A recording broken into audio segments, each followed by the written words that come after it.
नमस्ते, आप देख रहे हैं एमडी न्यूज। एमडी न्यूज के मेर दर्शन बुलेटिन में आप सभी का स्वागत है।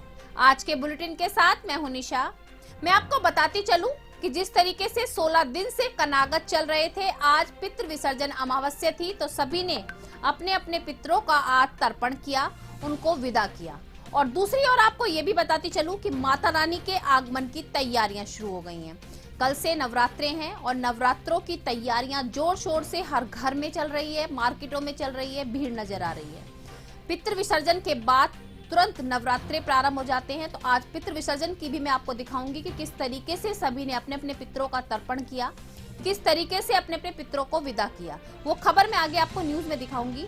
और दूसरा ये भी दिखाऊंगी कि किस तरीके से मार्केट में रौनक आ गई है और नवरात्रों की तैयारियां बहुत ही हर्षोल्लास के साथ चल रही हैं। सभी खरीदारी पर जुटे हुए हैं, चुन्नियां, नारियल और हर दुकान पर भीड़ लगी हुई है कि माता रानी की तैयारी है आने की और नवरात्रे प्रारंभ हो चुके हैं। अब 9 दिन सभी अपने अपने घरों में माता रानी को स्थापित करेंगे। आपने देखा कि जिस तरीके से अभी गणेश पूजा हुई थी, मैंने आपको वो भी सब नजारे दिखाए।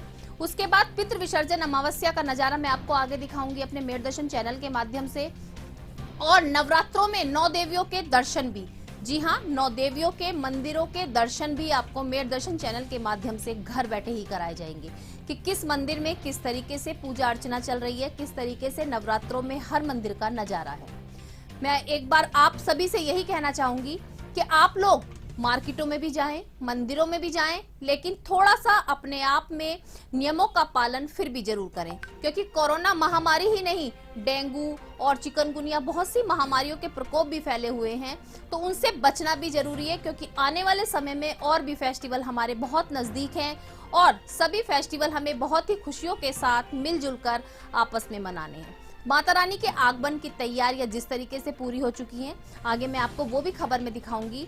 और यही कहना चाहूंगी कि हम सब इसी तरीके से पहले जैसे सालों में हम अपने फेस्टिवल्स खूब खुशियों के साथ मनाते थे, ऐसे ही आने वाले समय में फिर से मनाते रहें। MD paramedical and hotel management institute Bharat सरकार द्वारा मान्यता प्राप्त। छात्र छात्राओं के उज्जवल भविष्य के लिए paramedical diploma degree certificate course, hotel management diploma degree course प्रवेश प्रारंभ। Shraddhapuri, Kankarkhera, Meerut. MD paramedical and hotel management institute लाया है एक ही छत के नीचे छात्र छात्राओं का उज्जवल भविष्य।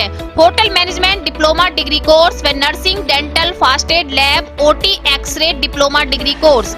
श्रद्धापुरी, कंकड़खेड़ा, मेरठ। 9760141320। आज के समाचारों के प्रायोजक हैं खेमचंद पहलवान, पूर्व सदस्य Uttar Pradesh Congress committee. Arvind Kumar Gupta, Marwari Bhoj, metro plaza, Delhi road, Meerut. Doctor Bina Rani Agarwal, समाज सेवी। अब नजर डालते हैं आज की हेडलाइंस पर, जिसके प्रायोजक हैं जूम डिजिटल मूवी वर्ल्ड। पितृ विसर्जन अमावस्या पर सभी ने अपने अपने पितरों का किया तर्पण। आज मेर दर्शन की टीम पहुंची सूरजकुंड रोड स्थित सती मंदिर। वहां पर बने देवताओं के मठ पर तर्पण करने आए परिवारजनों को कैमरे में किया कैद।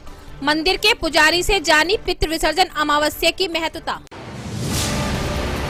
नवरात्रि की तैयारियों को लेकर बाजारों में आई रौनक। नारियल, चुन्नी और सांझी खरीदने के लिए लगी भक्तों की भीड़। मंदिरों में भी सजावट हुई शुरू। कांग्रेस की राष्ट्रीय महासचिव प्रियंका गांधी की रिहाई को लेकर कांग्रेसियों में रोष।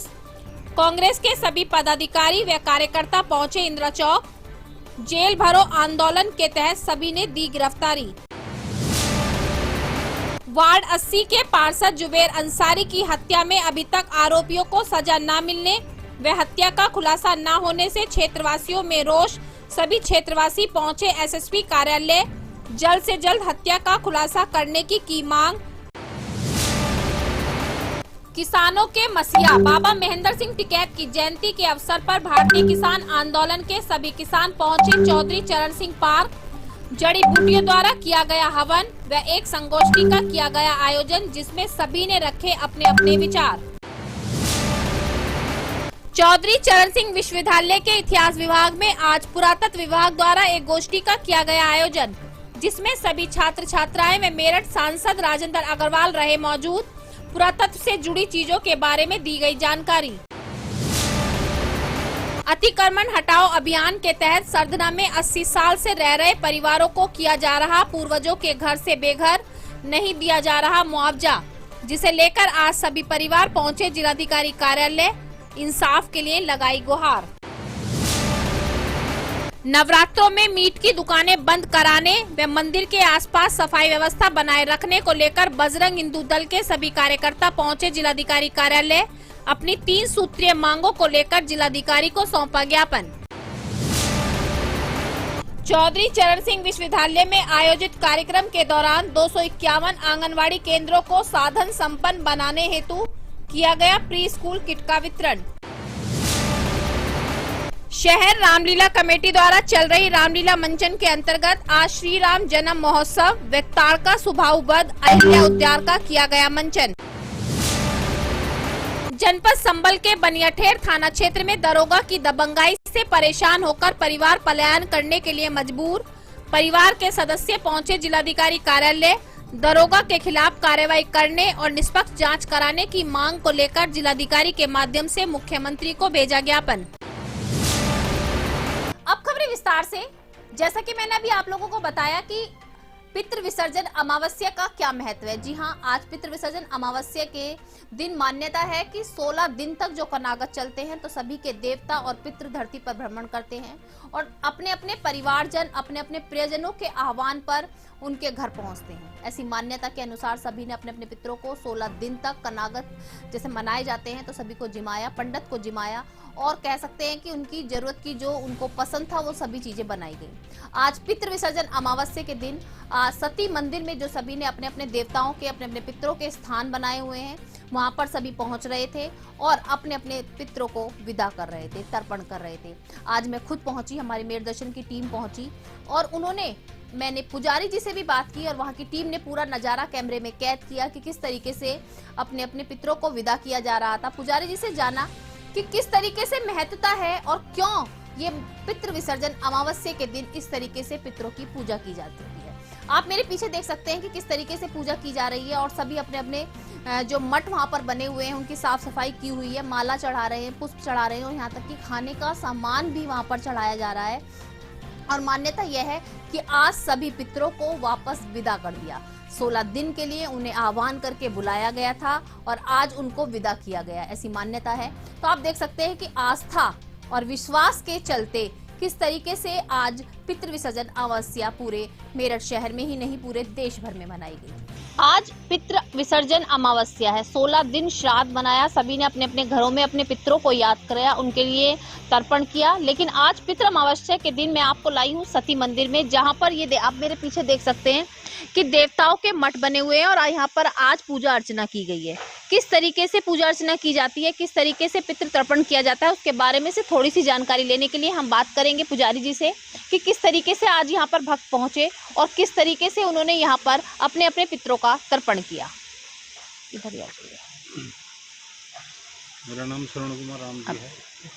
आपका बहुत बहुत स्वागत सर। पहले आप अपना नाम बता दीजिए। मेरा नाम श्रवण कुमार राम जी है।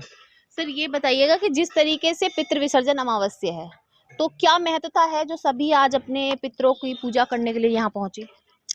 हमारे यहाँ मानता है कि आश्विन के महीने में ये पितृ पक्ष माना गया है और 15 दिन तक 16 दिन तक जो है पितरों की घर में माना जाता है कि पितरों के निमित्त जो है श्राद्ध निकालते हैं, तर्पण करते हैं। जी जी। और इस अमावस्या का महत्व हो जाता है, इसको पितृ विसर्जनी अमावस्या भी कहते हैं कि आज के दिन पितरों को सबको विदा कर देते हैं, उनको जो भी भोग अर्पण करके उसमें विदा करते हैं, तो उसको पितृ विसर्जनी अमावस्या के रूप में यहाँ पर पूजा अर्चना की जाती है। सुबह से पुजारी जी से कोरोना काल चल रहा था तो पिछले साल में तो भक्त मुझे नहीं लगता कि यहाँ पर पहुंचे होंगे, 2-4 ही पहुंचे होंगे, तो इस बार क्या रेशो रहा? भक्त पहुंचे अपने अपने पितरों के पास यहाँ पर? हाँ, पिछली बार बहुत कम लोग आए थे, अब की बार कुछ ज़्यादा संख्या बढ़ी है और मंदिर की व्यवस्था कर दी गई थी, सैनिटाइजर वगैरह की, उसकी वो पूरी व्यवस्था की। पुजारी जी एक क्वेश्चन और कि ये जैसे पितृ पूजा करने के लिए आते हैं तो ये कोई पर्टिकुलर पूजा होती है जो आज के दिन की जाती है या अपने पितरों के लिए हम कभी भी पूजा कर सकते हैं यहाँ पर? ये पितरों की पूजा हमेशा कृष्ण पक्ष में की जाती है जी। जो 15 दिन कृष्ण पक्ष के होते हैं और उसमें अमावस्या का विशेष महत्व होता है। अमावस्या के दिन जो पितरों की पूजा की जाती है तो वो उसका सबसे ज़्यादा महत्व होता है। देखिए, पुजारी जी ने बताया कि आज पितृ विसर्जन मावस के दिन यहाँ पर जो है सभी पहुंचे और अपने जो यहाँ पर पितृ और देवताओं के लिए मठ बनाए गए हैं उन पर सभी ने उनका तर्पण किया, सभी को याद किया और सभी को विदा भी किया। पितृ विसर्जन मावस का मतलब है कि जो 15 दिन से पितृ आए हुए थे सभी उनको अपने अपने घरों में पूजनीय करके पूज भी रहे थे, आज उनको विदा किया गया है, उनका तर्पण किया गया है। और वैसे उन्होंने बताया कि कृष्ण पक्ष में ही पितरों की पूजा की जाती है। तो आज आपको जानकारी देने के लिए मैं यहाँ लाई कि किस तरीके से आप देख सकते हैं कि यहाँ पर अपने अपने सभी ने मठों पर फूल माला चढ़ाई हुई है, भोग भी अभी मैंने आपको दिखाया कि भोग भी लगाया जा रहा है। हर तरीके से अपने अपने पितरों को संतुष्ट करके उनको विदा किया जा रहा है। मैं कैमरामैन मनोज के साथ मेरठ दर्शन से निशा। आपको बताती चलूं, वहीं नवरात्रे प्रारंभ हो रहे हैं और नवरात्रों की जो रौनक है वो मार्केटों में नजर आ रही है। माता रानी की मूर्तियां सांझी जो घरों में लगाई जाती है, पहले हाथ से बनाई जाती थी, अब मार्केट में अलग अलग तरीके से बनी हुई और बहुत सुंदर सांझी मार्केट में बिक रही हैं और उनको खरीदकर सभी ले जा रहे हैं। नारियल, चुन्नी, यहाँ तक कि पूजा का सभी सामान खरीदने के लिए दुकानों पर काफी भीड़ लगी हुई है। जाम की स्थिति भी बनी हुई है, जाम भी लग रहा है क्योंकि मार्केट में खरीदारी चल रही है तो जाम तो लगना नेचुरल सी बात है। लेकिन फिर भी माता रानी के आगमन की इतनी खुशी है क्योंकि पिछले साल कोरोना काल में जिस तरीके से बहुत ही छोटे रूप में अपने अपने फेस्टिवल्स को मनाया गया था, लेकिन अब कोरोना काल खत्म होने के बाद सभी पूरी खुशियों के साथ अपने फेस्टिवल्स को मना रहे हैं और माता रानी के आगमन का इंतजार कर रहे हैं। हमारे मेरठ शहर में पुरातत्व से जुड़ी बहुत सारी कहानियां हैं। जी हाँ, मैं आपको बताती चलूं, हमारा मेरठ शहर पुरातत्व से जुड़ा हुआ है और काफी बहुत सी प्राचीन ऐसी चीजें, ऐसी इमारत हमारे मेरठ में है जिनके बारे में अपनी आने वाली पीढ़ी को जागरूक करना बहुत जरूरी है। आज उसी को लेकर के चौधरी चरण सिंह विश्वविद्यालय में इतिहास विभाग द्वारा एक संगोष्ठी का आयोजन किया गया जिसमें पुरातत्व विभाग की टीम भी पहुंची और आपको बताती चलूं, पुरातत्व विभाग की टीम ने सभी को जानकारी दी कि पुरातत्व विभाग की टीम ने ऐसी टीम गठित की है जो मेरठ में जगह जगह पर अपनी टीम के द्वारा सर्च किया जा रहा है कि किस तरीके से मेरठ में कितनी प्राचीन चीजें हैं और क्या क्या चीजें हैं। हस्तिनापुर में भी आपने देखा कि महाभारत कालीन बहुत सी ऐसी चीजें हैं। द्रौपदी का घर है, मेरठ में रावण की ससुराल है और मंदोदरी का यानी कि मैका कह सकते हैं। बाबा मनोहर नाथ मंदिर के बारे में भी बात की गई। बाबा मनोहर नाथ मंदिर की जो पिछली दीवार है उस पर बहुत कुछ ऐसा बहुत पुरानी लिपि में लिखा हुआ भी है। बहुत प्राचीन मंदिर ऐसे हैं जिनकी जानकारी शायद अभी बहुत से लोगों को नहीं होगी। पुरातत्व विभाग की टीम ने भी आपको पिछले हफ्ते बताऊं कि विकासपुरी में जब सर्च किया और जांच की तो उसके दौरान वहां पर बहुत सारी ऐसी ऐतिहासिक से जुड़ी हुई चीजें मिली जिसको लेकर के उनकी और भी लालसा कह सकते हैं, एक टीम की एक मन की आकांक्षा कह सकते हैं, वो और भी ज्यादा बढ़ गई और उन्होंने अब प्रण लिया और टीमें बनाई कि मेरठ में सर्च किया जाएगा, जितनी भी ऐतिहासिक इमारतें हैं सबकी पूरे अच्छे तरीके से जांच की जाएगी और देखा जाएगा कि कितनी चीजें मेरठ में विकास कालीन कह सकते हैं पुरातत्व जुड़ी हुई है। मेरठ में भी पुरातत्व विभाग का एक ऑफिस बन गया है जिसको लेकर के बहुत सारी तैयारियां की जा रही हैं। उसी के आज विचार गोष्ठी में आयोजन भी किया गया, छात्र छात्रा भी मौजूद रहे, साथ साथ आज हमारे मेरठ के सांसद राजेंद्र अग्रवाल भी वहां पर मौजूद रहे। मैंने पहले भी इसका जिक्र किया है, उत्तर प्रदेश में 3 सर्किल हुआ करते थे, एक आगरा था, लखनऊ था और वाराणसी था। हमारी मांग ये थी कि मेरठ महाभारत कालीन बल्कि रामायण कालीन एक नगर है, मय राष्ट्र से मेरठ को का अपभ्रंश माना जाता है और मंदोदरी का ये मायका था ना, एक चाहे वो कथा से आ रहा हो और महाभारत का इतिहास प्रत्यक्ष है, हस्तिनापुर है, वाणाव्रत है या जो है अपना परीक्षितगढ़ है, रामायण कालीन गगोल है, माने इन सब दृष्टियों के कारण से 1857 का यहाँ पर स्वतंत्र समर का प्रारंभ हुआ। हमको लगता था कि इसको भी स्वतंत्र सर्किल बनाया जाना चाहिए। स्वतंत्र सर्किल बनता है तब विभिन्न चीज़ों की तरफ ध्यान जाता है। तो पहले भी मैं आभार व्यक्त कर चुका हूँ, मैं इस बात के लिए पुनः आभार व्यक्त करता हूँ कि केंद्र सरकार ने अगस्त 2020 में मेरठ को स्वतंत्र सर्किल बनाया और यहाँ पर एक सक्षम अधिकारी को भेजा जिन्होंने रुचि लेकर के समर्पित भाव से इस क्षेत्र के जो 16 जिले हैं उनके अंदर भाग दौड़ की चीज़ों को देखा।